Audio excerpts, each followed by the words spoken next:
हिंद एकता, हिंद एकता बहुत धन्यवाद। दोस्तों, फूलों में भी कांटे पाए जाते हैं, पत्थर में भी हीरे पाए जाते हैं। बुराइयों को छोड़ो, अच्छाइयों को देखो, नर में भी नारायण पाए जाते हैं, नर में भी नारायण पाए जाते हैं। आपके साथ मैं हूँ, ये मेरा भाग्य है। आप सभी मेरे साथ हैं, ये मेरा परम सौभाग्य है, परम सौभाग्य। मैं जैसे गाजीपुर में एंट्री किया, मुझे विश्वास ही नहीं हो रहा था। मैं आश्चर्यचकित था, मुझे पता ही नहीं था। सैदपुर से शुरू हुआ और सदर तक, हर जगह जगह जो हमारे लोगों की तमन्ना से आशा था, विश्वास था, जो सम्मान था, उन्होंने प्रकट किया। मैं उनका हार्दिक अभिनंदन करता हूं। और इसमें एकता महासभा में आए हुए हमारे पिता तुल बुजुर्ग, हमारी नारी शक्ति, हमारी माताएं और बहनें और परम सम्मानित मंच पर विराजमान अतिथिगण और अपने देश के नहीं विदेश से आए हुए आज के कार्यक्रम के मुख्य अतिथि पूर्व ऊर्जा मंत्री, हम सबके गार्जियन आदरणीय सत्यनारायण भगत जी पर आया। मंच पर एक जो है पेपर पकड़ाया गया और पेपर पर हमें दिशा निर्देश मिला। हम तो एकता की बात करते हैं, लेकिन क्या कर देने से हमारी एकता बनती है? हम जो इस मंच पर अनुशासित नहीं रह सकते, इस मंच के नियम को नहीं फॉलो कर सकते, तो क्या हमारी एकता बन सकती? मैं हमेशा कहता हूं, जहां भी समाज का कार्यक्रम हो, जिस मुद्दे पर हो, उस मुद्दे पर बात होनी चाहिए।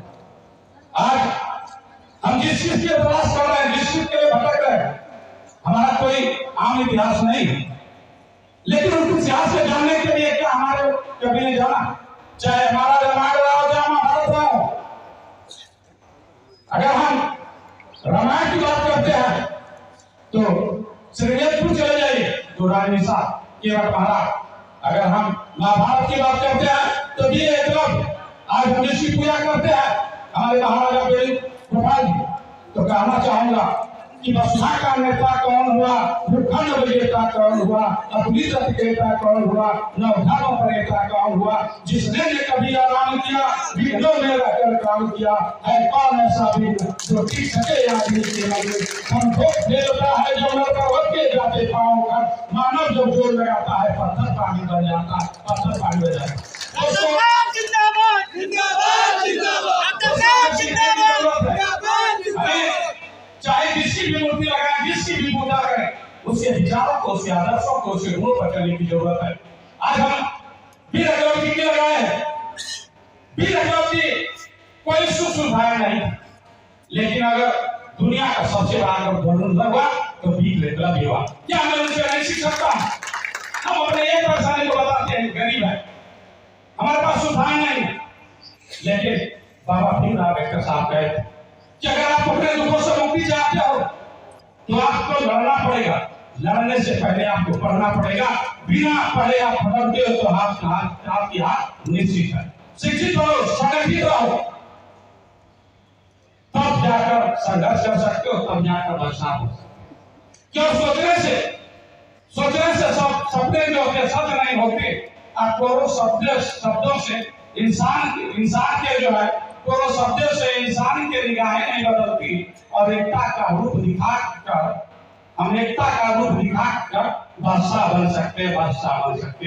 दोस्तों, हम एकता की बात करने आए, एकता की बात करने, अखंडता की बात करने आए, लेकिन बहुत लोग जो एकता के बारे में नहीं अखंडता की बात करते हैं। तो जब तक हम एकता को नहीं बनाएंगे, हम जो है 40 पर लिखा गया आरक्षण की बात लिखते, क्या हम छोटे छोटे टुकड़ों में बटे तो हमें मिलेगा? एकता का मतलब हमें समझ में आता है। जब तक हम अपनी एकता का मतलब नहीं समझेंगे तब तक आगे नहीं बढ़ेंगे। एकता में बल है, वही हमारा काल है। एकता है तो हर प्रयास सफल है, गुलामी का नहीं जा रहा है, सबका भविष्य उज्जवल है। एकता में बल है, एकता में बल है। साथ है तो खड़े हैं, साथ है तो खड़े हैं, बटे हैं तो गिने हैं। यही वचन कटु शब्द है, हमारा इतिहास भी कहता है मिली आजादी एकता का फल है, मिली आजादी एकता का फल है। दोस्तों, अगर एकता है तो पत्थर भी मोम है, और एकता है तो पत्थर भी मोम है, फूल भी मखमल है। इसराइल सबसे अच्छा उदाहरण है, और विभाजन एक दलदल है, एकता में बल है, एकता में बल है। दोस्तों, आप अपने दूर मत जाइए, अपने आसपास देख लीजिए। कभी आप फल की दुकान पर जाइए, एक फल वाले से पूछ लीजिए, जो सेब, जो संतरा, जो अंगूर जो गुच्छे में है, जो बिखरे हुए हैं, उसे पूछ लीजिए। जो बिखरा हुआ अंगूर है उसको पूछेंगे तो उसका दाम कम बताएगा, और जो गुच्छे में उसका दाम जल्दी बताएगा।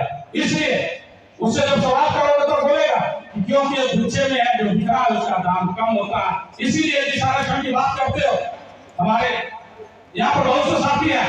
माननीय कांशीराम जी कहे थे कि अगर अपने हक अधिकार को चाहते हो तो आपको 2-3 चीज अपने जीवन में लाना होगा। आपके पास समर्थक होने चाहिए, आपके पास संगठन होना चाहिए, और आपके पास एक लीडर होना चाहिए जो आपकी बातें को कर सके, आगे बढ़ सके। आप अपने पास में देख लो, अगर एक पत्थर उठा कर मारते हो तो कुत्ते के मार तो भाग जाएगा, लेकिन अगर धरती के सच्चे प्रभाव कर तो देख लो क्या हादसा होता है। और मधुमक्खी जैसा अगर जल चाहते हो, उस शहद जैसा मीठा चाहते हो, तो अपनी एकता को दिखाना होगा। दोस्तों, हमारे सुचिंतक हमारे साथी बहुत सारे बातें हमें हॉस्पिटल पर आए, बोले डॉक्टर साहब हॉस्पिटल इतना बढ़िया चलता है, इतनी भीड़ लगी रहती है, आपको खाने का फुर्सत नहीं है, आपको राजनीति में जाने का जरूरत।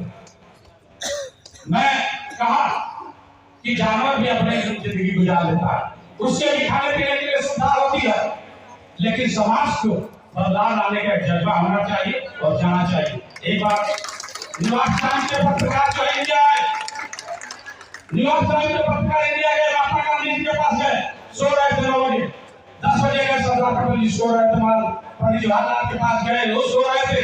जब बाबा भीमराव अम्बेडकर साहब के पास गए तो रात के 12 बजे जग रहे थे, तो उन्होंने कहा कि आप इतने बड़े लीडर हैं, आपके पास इतनी क्षमता है, आप इतने डिग्रियों में विद्वाता है, आप संविधान के निर्माता, संविधान लिख रहे हैं, आप क्यों जग रहे हैं? तो उन्होंने जानते हो क्या जवाब दिया कि जिसका समाज सोया हुआ है, जिसका समाज सोया हुआ वो जगा हुआ है, और जिसका समाज जगा हुआ है तो वो सोया हुआ है। हमें जागने की जरूरत है, जागे आने की जरूरत है।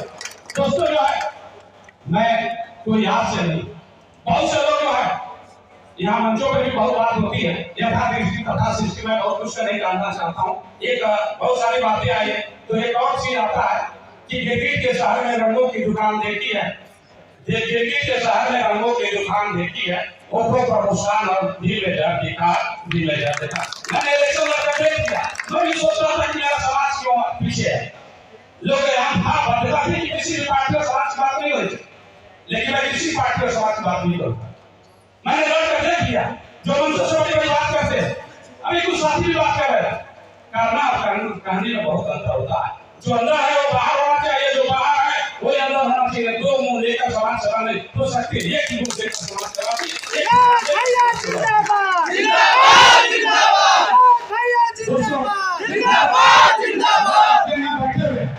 मैं 2007 का चुनाव चल रहा था, मैं यहाँ पर प्रचार कर रहा था, मैं वहाँ पर मेडिकल अफसर जानते सब क्या था, डॉक्टर साहब सरकारी अफसर है, सस्पेंड हो जाएंगे। मैं कहा समाज के लिए अगर मेरी नौकरी चल जाएगी तो उसके लिए मैं अपने को कुर्बान करने की